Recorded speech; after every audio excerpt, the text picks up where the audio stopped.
પાકિસ્તાન સાથેના વધતા તણાવને લઈને પાટણનું તંત્ર એલર્ટ, સરહદીય વિસ્તારોમાં લોકોને સતર્ક રહેવા અપાઈ સૂચના.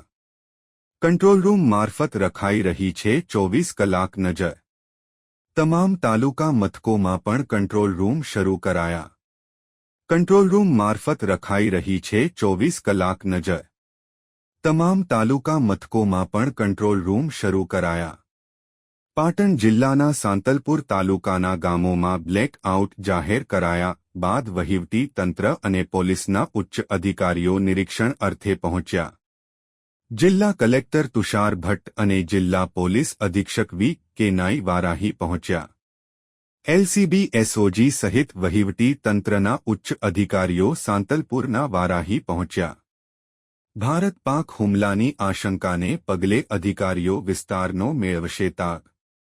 જજામ, ફાંગલી, વૌવા સહિતના સાંતલપુરના 8 ગામોને બ્લેક આઉટ કરવામાં આવ્યા અને સતર્ક રહેવા ગ્રામ્ય વિસ્તારના લોકોને સૂચના આપવામાં આવી. રિપોર્ટ અનિલ રામાનુજ, રાધનપુર, પાટણ.